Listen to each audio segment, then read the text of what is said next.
Il fallait initier de microcrédits, ce qu'on appelle ici, avec Association villageoise d'épargne et des crédits. Les ressources financières, c'était bien entendu la vente de mon véhicule Palisade Indo du chef de l'État. Je ne pouvais pas rouler carrosse à Kinshasa avec un véhicule de plus de 55 000 $, pendant que la population qui m'a confié ce mandat était dans le pétrin sur une corde raide, surtout après l'éruption volcanique. Et donc, personnellement, j'ai préféré vendre ces véhicules et mettre tout cet argent à la disposition de maman et tous ces ménages pour essayer, bien entendu, de soulager tant soit peu voilà, la misère de la population ici. Et donc, le deuxième voyage, bien entendu, consistait à pouvoir faire la supervision de tous ces AVEC-là et aussi pour, bien entendu, inspecter la route partant de l'entrée président jusqu'à Kilijoué et voir un peu comment les travaux évoluaient. En même temps, nous avions pu, bien entendu, essayer d'encourager plusieurs, disons, les femmes, les veuves militaires et les veuves des policiers, dont le solde était détourné, soit partiellement ou totalement. Alors, il fallait les suivre donc pour ça. En même temps, j'ai visité pour le troisième voyage la régie des eaux et par la suite, je suis rentré sur Kinshasa, rencontrer le ministre en charge des affaires hydrauliques et l'électricité, mais également j'avais rencontré le président Bahati Lukwebo du Sénat, qui est un notable, un grand notable, bien entendu de la province. Le président Mbosso, le même jour, c'était bien entendu par rapport à cette problématique d'eau, parce qu'il faut trouver des solutions idoines et durables à ces problèmes-là qui datent depuis des générations. Alors que nous sommes entourés par le lac Kivu, ce qui est inconcevable. Les Rwandais exploitent les gaz méthane. Chez nous, la République des inconscients, nous observons et nous partons acheter les gaz au Rwanda. Écoutez, c'est inadmissible. Quatrième voyage, c'était le voyage fatidique. Lorsque je suis venu, bien entendu, pour le festival Amani, j'étais dans la délégation officielle. Et puis, voilà. Vous savez ce qui s'est passé. J'étais arrêté ici par rapport à mes points de vue, à mes opinions en tant qu'opposant. Parce que justement, les résolutions issues de l'évaluation de l'état de siège au niveau de l'Assemblée nationale, ces résolutions-là n'étaient pas appliquées. Il fallait exiger l'application de ces résolutions. Voilà, on m'a mal compris. J'ai critiqué la taxe RAM, ce qui était une escroquerie de l'épargne de nos populations, une escroquerie à ciel ouvert. J'ai été arrêté et en flagrance, mais tout cela, les vraies causes, vous les connaissez. Josué Moufoula s'est porté en faux contre la vente et l'imposition de l'achat de gilets par tout le motard, moyennant 15 $, alors que ces derniers, ils ne travaillaient que demi-journée dans l'état de siège, c'est-à-dire jusqu'à 19 h. J'ai été reproché du fait de m'être opposé à l'opération de la peinture jaune sur le taxi. Mon souci à moi, ma préoccupation, je n'avais pas porté mon assentiment à cette opération-là du fait qu'on exigeait à tout le monde de le faire à la mairie. Si on donnait un jeton moyennant l'argent, 320 000 francs qu'on demandait, et qu'on demandait à tout un chacun d'aller peindre son véhicule là où il veut. Je serais d'accord comme ça s'est passé à Kinshasa. Pourquoi vous exigez seulement qu'on puisse peindre le véhicule à la mairie?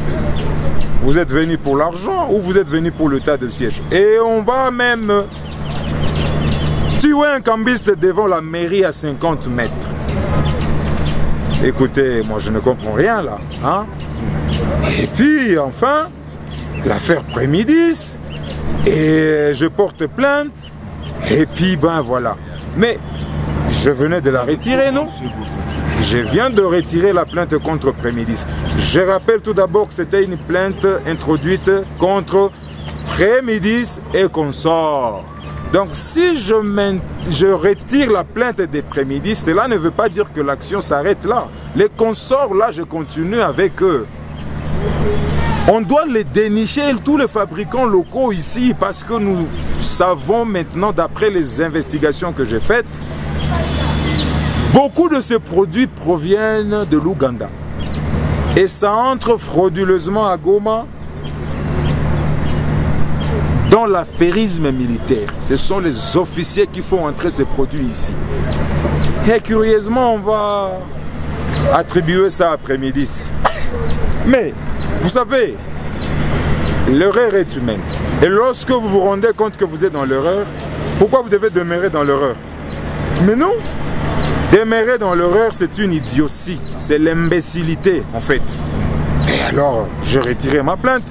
Je vois des petits connards, des petits cons congolais, des petits congolais sur Facebook, dans les réseaux sociaux. Ils sont en train de hériter des invectives envers moi. Bah écoutez, mais moi j'étais libre citoyen congolais. Je suis allé déposer la plainte en fonction de l'article 42 qui disait « Tout le pouvoir public ont l'obligation de protéger la jeunesse dans sa santé, son éducation et son environnement intégral. » C'est en fonction de cet article que moi je suis allé porter plainte. Tout le monde est libre. Ata oye moko na sema kuma Facebook basha mukulisha andikakula binakona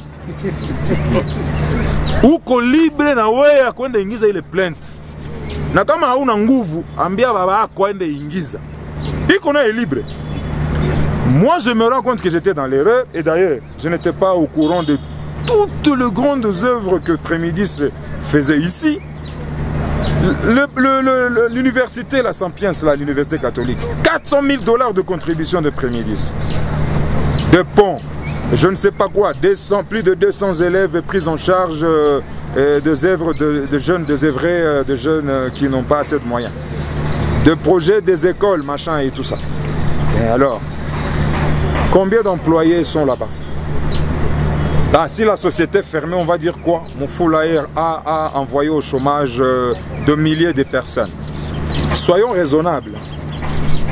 Alors, moi j'oriente mon combat à Kinshasa, au Parlement, où vous m'avez envoyé comme député national. Je rentre à Kinshasa aujourd'hui, mardi.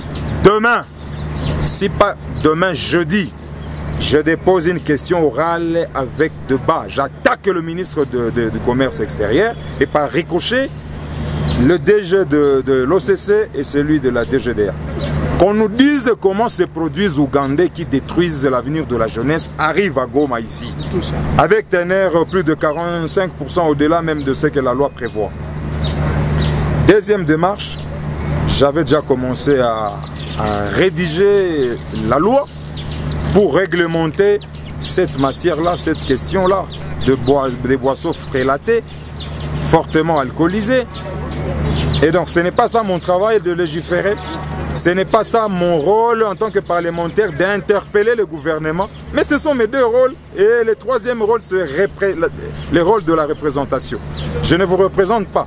Alors avec ces trois initiatives-là, je ne joue pas pleinement mon rôle de député. Et voilà, aujourd'hui les gens oublient, j'ai été au cachot, au Nioufla, et on m'a empoisonné dans le cachot à cause de RAM, à cause de l'état de siège. Justement, le RAM, que le gouvernement lui-même vient de renoncer à cette taxe-là. Qu'est-ce que vous sentez, vous qui avez lutté contre? Je ne vais pas tomber dans le triomphalisme pour dire que c'est à cause de moi, de mon combat. Eh bien, je menais un combat farouche, jusqu'à aller dans le Niouf. Hein? Mais je salue cette décision-là. Je pense qu'ils sont revenus à la raison. Et c'est ça le rôle de parlementaire, c'est ça le rôle de mouvement citoyen. Il faut faire pression et ramener l'exécutif, le dirigeant sur le droit chemin. C'est cela en fait. Et c'est ce que moi je fais. Mais les combats continuent. L'état de siège, il faut appliquer nos résolutions que nous avons votées à l'unanimité au Parlement. C'est pourquoi je ne coupe pas encore mes cheveux. J'espère que le gouvernement va... Et donc voilà, je crois que les combats continuent, le mandat n'est pas fini. Une dernière préoccupation. Ouais. Un opérateur minier qui a été tué hier. On parle d'un agent de l'ANR qui est à la base de cette tuerie.